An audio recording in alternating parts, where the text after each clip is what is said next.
우리의 굳어진 마음 열어주시고, 우리의 가리워진 눈 열어주시고, 우리의 닫힌 귀 열어주셔서 주님을 보게 하시고 말씀을 듣게 하시고, 그리고 마음으로 주님을 영접할 수 있도록 축복하신 하나님 감사합니다. 이 모든 것이 내게서 난 것이 아니라 하나님의 선물이요 은혜요 자비이기에 더더욱 감사함을 드립니다. 이 자리에 설 수 없지만 세우셨사오니 하나님께서 하시고자 하신 말씀, 하나님께서 들려주시고자 하시는 말씀 들려지게 하시고 선포되게 하시고 믿어지게 도와주시옵소서. 예수님 이름으로 기도합니다. 아멘. 예, 강단에 서는 일이 좀 오랜만이어서 잠시 죄송합니다. 이게 너무 높아서 저는 조금 부담스러워서 저 이렇게 낮춰서 하도록 하겠습니다.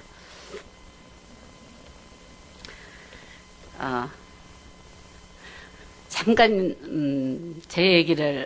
우리 얘기를 하자면 저는 예수를 믿는, 흔히 말하는 4대째 예수 믿는 집안에 태어났습니다. 제가 4대고요. 5대, 6대가 내려갔습니다. 하영이가 이제 6대가 된 거예요. 하영이가 6대 됐나? 맞나? 하영이가 6대. 이북에 저희가 고향이 이북이고, 이북에서 선교사를 통해서 예수를 믿게 된 너무나 복된 가정이 저희 가정이고요. 저희 할아버지가 교회를 3개나 개척하셨고요. 이북에서. 돌아가신 저희 아버님도 교회를 2개나 개척하셨고요. 그 교회들이 너무 많이 커졌는데 아버지는 개척만 해놓으시면 이렇게 나오시고, 물론 평신도세요. 근데도 제주도에는 피난민교회 개척하셨고, 그 교회가 지금의 성안교회인데요. 제일 큰 교회입니다. 그리고 2번째 개척하신 교회가 성남에 있습니다.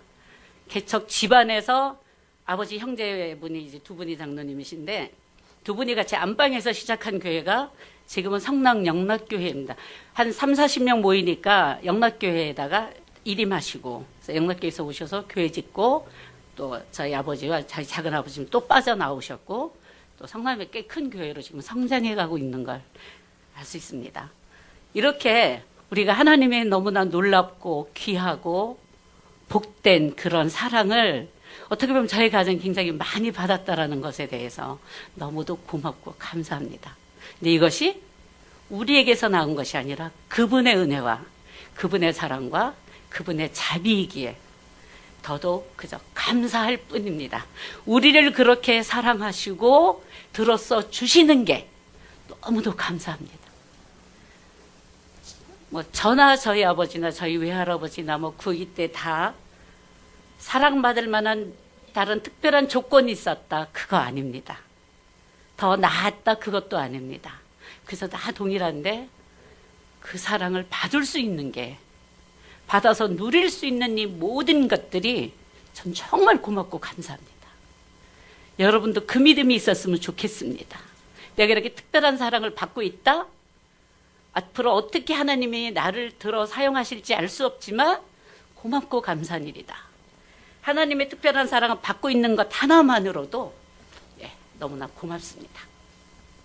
저 특별히 요한복음 13장을 굉장히 좋아하는 이유 중에 하나가 하나님께서 세상에 있는 당신의 사람들을, 여기 이렇게 1절을 표현하고 있죠. 6월절 전에 예수께서 자기가 세상을 떠나 아버지께로 돌아가실 때가 이른 줄 아시고 세상에 있는 자기 사람들을 사랑하시되 끝까지.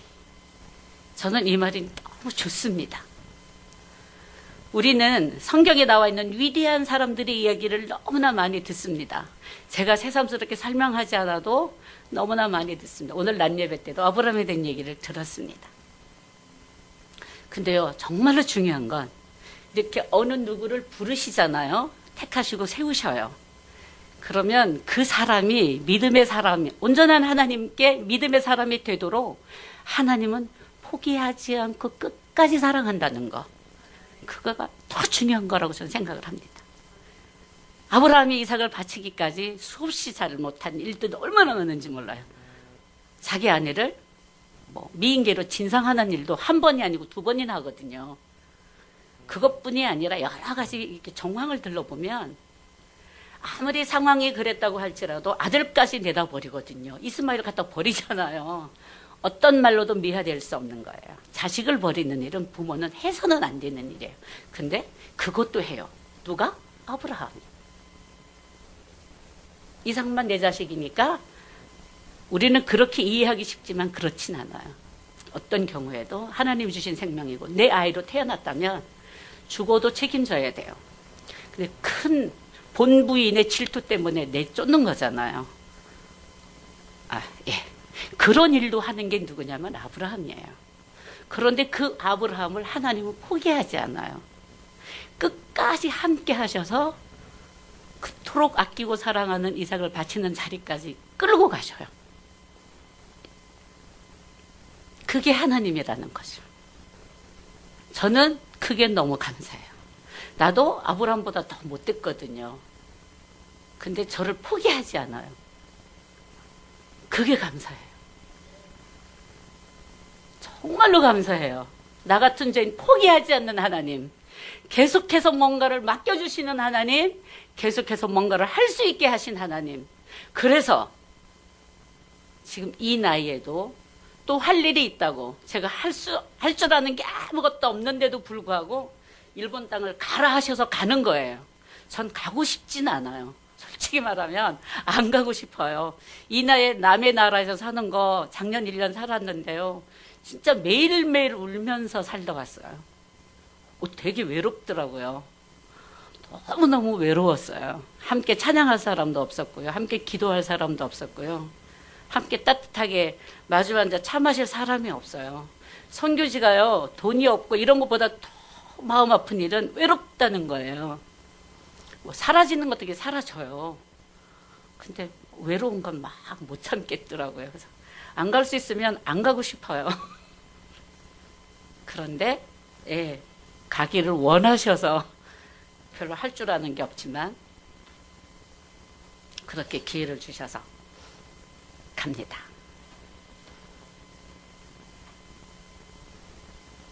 그렇게 우리에 대한 사랑을 끝까지 하시는 하나님. 성경은요, 어떻게 보면 어떤 한 사람 한 사람을 향한 끝까지 사랑하시는 하나님의 이야기예요. 아브라함을 끝까지 사랑하시고, 이삭을 끝까지 사랑하시고, 야곱도 끝까지 사랑하시고, 모세도 끝까지 사랑하시고, 그 이야기들이에요. 그 안에 수없이 잘못된 일들이 많아요. 다윗도 마찬가지예요. 남의 아내 겁탈하는 것도 모자라 너무 충성스러운 남편을 그렇게 어이없게 죽게 만드는 그 일까지 서슴지 않는 게 누구냐면 다윗이에요. 그래도 끝까지 사랑하세요. 그렇게 어느 한 사람 부르시고 끝까지 사랑하고 있는 이야기가 이 성경이라는 거예요. 그 안에 여러분도 저도 있어요. 그래서 하나님은 사랑이신 거고요. 그래서 하나님이신 거예요. 오늘 이야기도 또다시 해도 재미있잖아요. 2절부터는 뭐가 나와요? 13장 1절은 끝까지 사랑한다 나왔고 2절은 뭐예요? 마귀가 벌써 시몬의 아들 가룟 유다의 마음에 예수를 팔려는 생각을 넣었더라 했어요. 그거 알고 계셨어요. 저 자식이 나 팔아버릴 사람이라는 거 알고 계셨어요. 그래도 사랑하시는 거예요. 조금 시간이 지나면 빌라도의 법정에서 나를 저주하고 부인하고 돌아설 베드로를 아셨어요. 그래도 사랑하셨어요. 그거예요. 여러분, 저 사람의 마음을 내가 읽을 수 있으면 런닝맨인가? 런닝맨을 잘 보진 않는데 그 무슨 어떤 능력을 획득하는데 사람의 마음을 꿰뚫어 보는 능력 그거 있다 그러더라고요. 그거 있으면 좋겠다 그러는데 저는 그거 원치 않아요. 저 사람 마음은 내가 읽을 수 있는데 좋은 마음만 아니고 막 나쁘고 뭔가를 막 그 마음을 제가 읽는다면 저는 그 사람 앞에 서서 말을 못할 것 같아요. 주눅 들고 그 사람 앞에 서서 아무것도 못할 것 같아요. 근데 주님은 그거 아시는데도 그냥 사랑하셨다라고 성경은 우리에게 증언하고 있어요. 놀라운 이야기예요. 우리는 결코 할 수 없는 이야기예요. 그래서 하나님이 사랑인 거예요. 그럼 이런 사랑은 어떻게 해서 생겨날 수 있을까? 우리 안에서는 생겨날 수 없지요. 이 성경 요한복음 13장이 예수님이 하나님과 예수님의 사랑을 어떻게 보면 함축적으로 모아놓은 성경이라고 저는 보는데, 여기 본문을 통해서 볼 수 있는 건 정말로 사랑하는 건 용서한다라는 걸 볼 수 있어요. 사랑은요, 용서가 같이 가지 않으면 그건 사랑이 아니에요, 사실은. 근데 우리 그냥 사랑은 정말 많이 하지만 용서하는 사랑은 못 하거든요. 예수님은 다 알고 계시면서도 사랑하셨으며 그 제자들을 발을 씻기셨어요. 수없이 많은 사람들의 설교도 이거 들어주셨을 거예요. 예수님이 제자들의 발을 씻기신 이야기. 겸손의 극치라고도 말하지만 저는 겸손이라는 말 못하겠어요. 겸손은요, 제가 여러분의 발을 씻으면 그건 겸손인데요. 주님이 제자들의 발을 씻기신 건 겸손이라는 말로는 표현이 되지 않는 거예요. 그건 사랑이에요. 어떤 사랑? 용서하겠다는 거예요. 십자가를 향해 가시기 직전에 있었던 사건이에요. 십자가로 향해 가시면서 가장 먼저 했어야 하는 일은 뭐냐면 용서였기 때문에 이 사건이 있는 거예요. 십자가를 그냥 십자가 지는 거니까 간자가 아니에요. 용서 다 마음으로 용서하셨으니까 십자가 질 수 있는 거예요. 그래서 성경이 이렇게 되어 있어요. 배반할 거 하셨다, 팔아버릴 거 하셨다, 그래도 나는 제자들의 발을 씻기고, 나 씻지 말라고 말하는 베드로에게 내가 씻지 않으면 너랑 나랑 아무 상관이 없는데 뭐예요? 내가 널 용서하지 않으면 너랑 나랑 상관이 없는 거잖아. 네. 용서예요. 예수님이 제자들의 발을 씻겼다, 용서라는 거예요. 저는 누구를 진심으로 용서해 본 적이 아직은 없어요. 앞으로 없을 수도 있어요. 제가 그럴 수 있으면 얼마나 좋겠어요. 제 희망 사항이에요. 진심으로 누군가를 용서할 수 있다면. 근데 잘 안 되더라고요. 우리가 흔히 살면서 용서했다고 말하지만 우리는 용서하지 않고요, 마음에 이렇게 차곡차곡 보이지 않게 쌓아둬요. 어느 사건이 하나 생기면 그때 거 다 위에서부터 다 나와요. 저 밑바닥 수십 년 전에 있었던 일까지 다 들춰내요. 뭐예요? 용서하지 않은 거예요. 용서라는 건 잊어버리고요, 기억나지 않아야 돼요. 예수님은 기억하지 않아요. 하나님은 동에서사가 먼 것 같다고 말씀하셨고요, 이사야는 진홍같이 붉을지라도 눈과 같이 힐 거라고 말씀하셨고요. 그렇게 하셨어요. 그게 용서예요. 근데 우리는 모양은 아마 용서한다고 말은 하는 것 같아요. 그렇게라도 하면 좋겠어요. 모든 사복음서가 공유하는 이야기가 뭐예요? 나는 의인을 부르러 온 게 아니라 죄인을 부르러 왔다고 말씀하셨고, 그 모든 죄악을 용서하러 오셨다고 말씀하고 계셔요. 정말로 기독교는 용서라고 하는 것 바탕으로 사랑이 세워져야 정말로 서로 사랑할 수 있어요. 쌓아두는 게 아니라 정말 돌아서서 잊어버리는 그 사랑이 여러분에게도 저에게도 있었으면 좋겠습니다. 잘 안 되겠지만 늘 기도하면서 제가 희망사항이라고 그랬잖아요. 제 희망사항입니다. 내 평생 진심으로 잊어버리고 기억나지 않는 용서를 하고 하나님 곁에 갔으면 좋겠다. 그게 단 한 번의 사건일지라도 그 한 번의 사건은 모든 것의 열쇠니까 그 다음에 다 되는 거잖아. 근데 그 한 번의 그 한 번을 못하고 살아요. 그게 늘 민망하고, 나는 다 용서받아서 이렇게 기쁘게 웃으며 찬양할 수 있는데 전 잘 못하겠어요. 그래서 늘 죄송하고 미안하고, 강단에 서서 설교하라고 그러면 이거는 내 할 자리가 아닌데 뭐 이런 생각도 들었다가, 그럼에도 불구하고 하는 건 그래도 난 포기하지 않고 내 희망사항으로 놓고 계속해서 기도하고 주님 닮는 게 내 소원이니까 그 배짱 좋은 마음으로 이렇게 강단에 서서 설교하곤 합니다. 그리고 또 살펴보면 용서할 뿐만 아니라 이제 찾아보세요. 우리가 찾아가는 거 아니거든요. 하나님은 늘 찾아오세요. 배반하고 돌아선 베드로를 차마 부활한 주님 얼굴 보지 못하죠. 여러분 그렇잖아요. 내가 너무 잘못한 거 아는데 가서 죄송합니다 말하는 것조차 미안해서 우리 못하거든요. 베드로도 그걸 못하는 거예요. 그래서 고개나 잡으러 가야지. 내가 어떻게 주님께 가?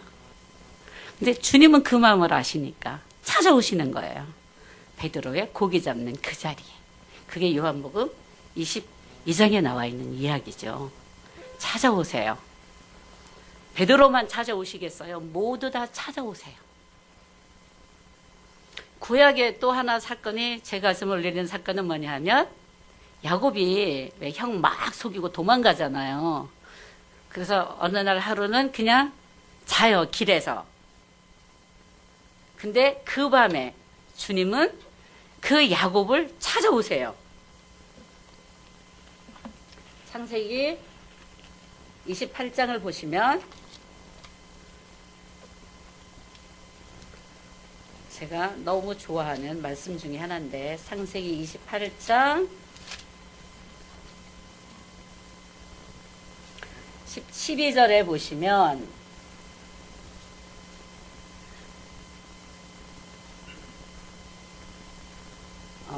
12절, 15절까지 쭉 봐야 되는데요. 제가 그냥 15절만 보겠습니다. 내가 너와 함께 있어 내가 어디로 가든지 너를 지키며 너를 이끌어 이 땅으로 돌아오게 할지라. 내가 내게 허락한 것을 다 이루기까지 너를 떠나지 아니하리라. 형한테 사기쳐서 장자의 명분 빼앗고 도망가는 자리에 주님은 찾아오세요. 얼마나 두렵겠어요. 잘못한 거 알지만 나는 영영 이제 하나님의 총애에서 떨어지나 보다. 도망가면서 온갖 생각을 다 했을 거 아니에요. 근데 그 자리에 주님은 찾아오세요. 찾아오셔서 하시는 약속이 뭐예요? 두려워 말라. 내가 어디로 갔는지 너를 지키고 너를 이끌어 이 땅으로 돌아오게 할 거라. 이 땅으로 다시 돌아오는 그날까지 너를 떠나지 아니하리라.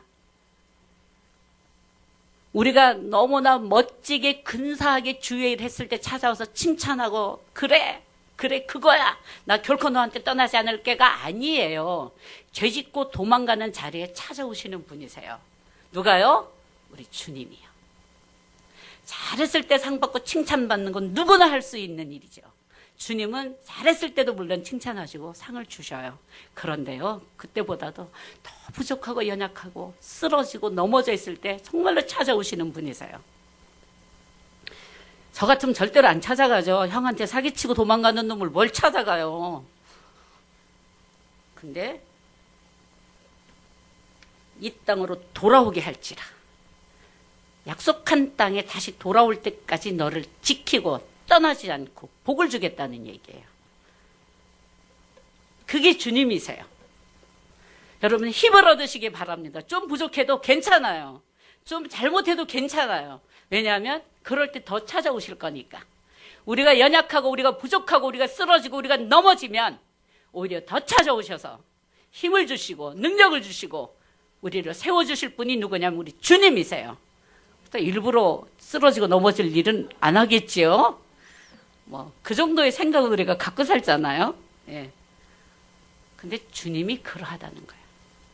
저는 주님을 바라보며 하나님을 바라보며 우리의 사고체계를 좀 바꿨으면 좋겠어요.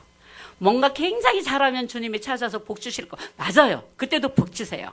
근데 좀 뭔가 부족하고 보잘것 없으면 괜히 뒤로 물러서서 베드로처럼 정말 잘못하고 미안하고 너무 죄송하고 닭이 3번 우는 그 순간에 하나님이 어떻게 하셨는지 생각하니까 도저히 주님 앞에 설 수 없어. 그럴 때 찾아오시는 주님을 기억하시기 바랍니다. 그럴 때 찾아오시는. 얼마나 주님 뵙기 민망하겠어요. 저 같아도 그럴 것 같아요. 다 하셨는데 그 얘기가 그 얘기였어? 근데 우리를 사랑하셔? 근데 우리 발을 씻기셔? 어떻게 이런 일이? 예, 어떻게 이런 일이에요? 그 어떻게 이런 일을 하시는 분이 누구시냐면 우리 하나님이세요. 용서하시고 찾아오시고 기억지 아니하시고 그리고 나서 마지막은 아니지만 계속되어지는 이야기지만 우리에게 또다시 기회를 주세요. 베드로에게 기회를 주시잖아요. 내가 나를 사랑하느냐 물으시고 내 양을 먹이라고. 너 이제는 내가 보니까 도저히 안 되겠다. 내가 어떻게 너를 믿고 일을 맡기겠냐가 아니었어요. 아마 저희 같으면 도저히 일 못 맡기죠. 하는 걸 봤는데 어떻게 일을 맡기겠어요. 맡길 수 없어요. 여러분 같으면 맡기시겠어요? 저는 안 맡겨요. 한 번 배신한 놈은 두 번 배신한다고 우리는 흔히 그러잖아요. 우리는 못 맡기죠. 안 하죠. 역시 하나님이신 거죠. 기회를 또 주셔요. 그 기회를 제게도 주셔서 제가 지금 그래서 이제 가는 거죠. 제가 잘해서 가는 게 아니라 저는 베드로보다 더하면 더했지 저골에 굳이 달아본다면 아마 제 저울이 훨씬 더 내려가지 않을까. 그런데 저에게 기회를 또 주세요. 그래서 가요. 또 주시는 그 기회 붙잡고 다시 한번 해보자. 그런 마음으로. 하나님 그런 분이세요. 그래서 제목이 제가 오늘 설교 제목이 뭔지 혹시 아시는 분? 뭐예요? 정말 감정을 담아서 한번 해보세요. 아, 그 사랑. 맞아요. 그 사랑이에요. 그래서 이렇게 서서 설교할 수 있고요. 제가 감히 주님의 이름으로 제가 가서 무엇을 어떻게 하겠다는 건 없지만 일본을 향해 나갈 수 있는 것은 그 사랑이 있어서예요. 끊임없이 용서하시고 찾아와 주시고 내가 너무 민망해서 서지 못하면 기도하지 못하면 그래서 주저앉아 있고 널브러져 있으면 그래도 또 찾아오셔서 일으켜 세워주시고 또다시 기회를 주시고 할 수 있도록 인도하셔서 제가 오늘 여기에 이렇게 있어요. 앞으로도 저는 그렇게 있을 거예요. 그분의 용서와 그분의 저를 찾아와 주심과 그분이 저에게 주시는 기회로 인하여 몇 년 후 아니 뭐 몇 개월 후 다시 이 자리에 서게 된다고 할지라도 여러분 앞에 서게 된다고 할지라도 여전히 저는 그렇게 있을 거예요. 감사하죠.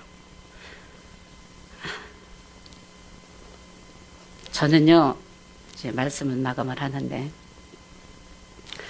저는 이렇게 잘하는 건 뭐 하나도 없지만 더더욱 잘못하는 일 중에 하나가 이렇게 선교사 그러면 적어도 이렇게 후원자도 모집하고 막 이런 걸 잘 해야 되잖아요. 하나님이 저에게 선교하라고 명령하셨을 때 제가 그랬어요. 전 절대로 못합니다. 내가 여기서도 이렇게 열심히 일하는데 굳이 나를 선교사로 부르는 이유가 뭡니까? 그렇게 굉장히 오랜 기간 실갱 일을 했어요.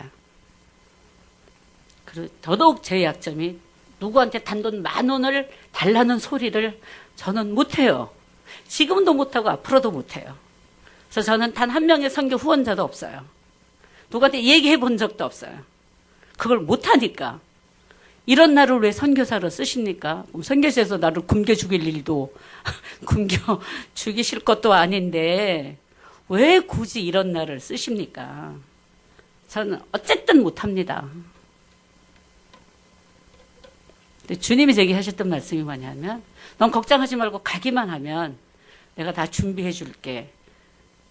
그거였어요. 그래요?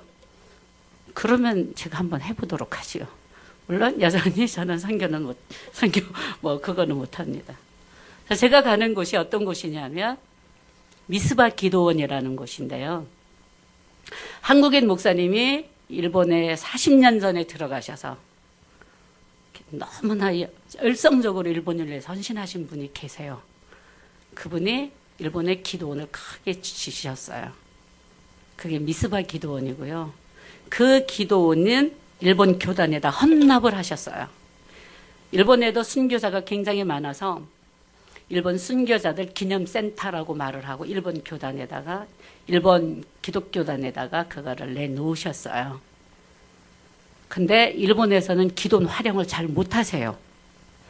그런 문화가 없어요. 우리나라처럼 막 기도원에서 으쌰으쌰 하는 걸 일본에서는 못하세요. 그 좋고 좋은 기도원이 그 영건평 한 200평쯤 되는 것 같아요. 제가 작년 여름에 들어갔다 왔는데 뭐 소예배실, 그 대예배실이 여기보다 이거 2배 정도는 될 것 같아요. 소예배실이 약 이 정도 되고요. 방이 한 20개쯤 있어요. 그런 기도원이 그냥 뭐 별다른 하는 일 없이 현재는 놀고 있어요. 일본 교단에 들여진 이후로 그쪽에서 활용을 안 하시니까. 그리고 지금 원장 목사님 올해 84시 되셔가지고요. 건강이 여의치 않아서 잘 못해. 예전에는 거기서 굉장히 많은 일들을 하셨대요. 한국에서 내노라 하는 모든 목사님들 모시고 부흥 집회 같은 것도요. 뭐 다 하셨나 봐요. 뭐 지구촌 교회 뭐 이동원 목사님, 김장한 목사님, 뭐 피정진 목사님 뭐 다 다녀가셨더라고요. 기도원에서 1년에 몇 차례씩 그 집회를 하시고 정말로 그 놀라운 역사가 귀신이 쫓겨가고 환사가 일어나고 하는 놀라운 일들을 굉장히 많이 일으키던 그런 교회가 그 기도원이 지금 그냥 그러고 있어요. 어쨌든 만났어요, 그분을. 그리고 그 기도원으로 가게 돼서요. 숙소를 걱정하지 않아도 돼요. 여기 일본에 대해서 아시는 분들이 굉장히 사골세가 비싸거든요. 근데 저는 방세 일단 안 내요. 거긴 공과금 무지 비싼데 그 어떤 공과금도 저는 내지 않아요. 그리고 기도원을 지키는 것 때문에 저한테 생활비를 주신대요. 그래서 저는 물론 혼자 없어도 되는 상황이 됐어요. 그게 하나님이 준비하신 거예요. 그래서 절경은요 설악산 같아요. 예, 눈 뜨면 아침에 이렇게 기도원에서 눈을 뜨면 새소리와 물소리만 들리는 곳이에요. 산속 깊은 데 있어요. 근데 도쿄에서 2시간 정도밖에 멀진 않아요. 너무 좋은데 절경도 기가 막힌데 5분 거리에 기가 막힌 온천도 있어서 제가 온천 좋아하니까 걸어서 5분 거리에 아주 기가 막힌 온천이 있어요. 뭐 생활비는 제가 할 만큼 주신대요. 그리고 그 원장 목사님 운전을 못 하셔서 저는 또 운전을 잘하잖아요. 차를 하나 사시겠대요. 그래서 뭐 그렇게 준비가 되는 것 같아요. 예, 제가 그래서 지금 일본 준비는 하나님이 다 해놓으시고 저는 이렇게 몸만 가는 그런 상황으로 하나님 만드셔서 너무나 고맙고 저 같은 케이스가 사실 별로 없어요. 생활비까지 집까지 모든 게 다 완벽하게 갖춰진 상황에서 들어만 가게 되는. 예, 근데 목사님 뭔가 많이 저에게 기대하시는데 저는 할 줄 아는 게 아무것도 없어요. 운전 하나 잘해요. 네. 이번 주 어제 이제 목사님 오시기로 하셔서 오시면 제가 사실 이렇게 모시고 올라 그랬거든요. 네. 일본에 일이 생겨서 15일 날 들어오신대요. 못 들어오셨어요. 그러고는 22일 날 가신다는데 시간이 22일 날 뭐 여기 오시게 될 수 있는 시간이 있는지는 잘 모르겠는데 키가 자그마하시고 아주 야무지게 생긴 목사님이세요. 하여튼 네, 그런 곳에 가게 됐어요. 여러분들이 저를 위해 해주실 수 있는 건 기도해 주시면 돼요. 기도 정말로 많이 해주시기 바랍니다. 제가 어느 교회에서 제일 마지막에 제가 어느 교회 소속해 있다가 선교지 갈지 몰랐어요. 그냥 원래는 감리교에서 너무 오래 있다가 안수를 장로교에서 받고 천안에 있는 교회가 제 이제 지금 현재로 모교회는 천안에 있습니다. 근데 또 이렇게 저희 장 목사가 이곳으로 와서 이렇게 또 개척은 아니지만 심호를 하게 되고 일을 하게 되니까 지금 가기 전 교회가 또 여기가 됐어요. 하나님이 어떤 섭리의 계획을 갖고 계신지 저는 알 수 없어요. 근데 지금 제가 서 있는 자리는 여기예요. 그래서 그 모든 것들은 하나님이 하실 거지만 어떻게 되면 이 교회가 파송교회가 될 수도 있어요. 그러나 전혀 책임지지 않아도 되는 기도만 열심히 하는 파송교회. 제가 그러니까 어쨌든 하나님 놀라운 축복이잖아요. 선교사를 파송한 교회잖아요. 더 크게 나와야 되는 거 아닌가요? 선교사를 파송한 교회잖아요. 예, 제가 그렇게 믿고 갈 거거든요. 저는 뭐 2가지 멤버십을 갖고 가게 될 거예요. 제가 원래 일하는 일본복음 선교회가 있고요. 아마 파송 예배는 그 일본복음 선교회에서 하게 될 것 같아요.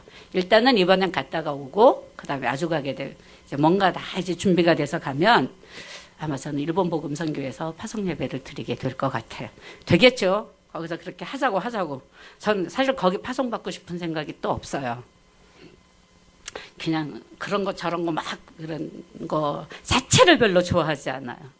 그냥 갔다가 오면 되는 건데 뭐 대단한 일을 한다고 막 아마 그래서 파송 예배 절차가 생략될 수도 있어요. 근데 그렇게 단체가 되겠죠. 파송단체, 파송교회가 돼서 할 줄 아는 거 없지만 저는 하나님의 사랑을 전하고 싶어요. 하나님의 사랑을 받고 사는 사람이 어떻게 사는지를 보여. 그거 하나. 정말로 예쁘게 일본에서 살고 싶어요. 용서하고 사랑하고. 그리고 세상 모든 사람들을 얼마나 사랑하고 또 기회를 주시는지 일본 땅에게도 너무나 많은 기회를 주실 하나님 기대하면서 당신들도 하나님이 너무나 사랑하시고 앞으로도 더 많은 기회 주셔서 하나님의 자녀로 멋지게 살게 하실 거라는 그 얘기를 해드리고 싶어요. 그거 하나 갖고 가요. 그렇게 기도해 주시기 바랍니다. 기도하겠습니다.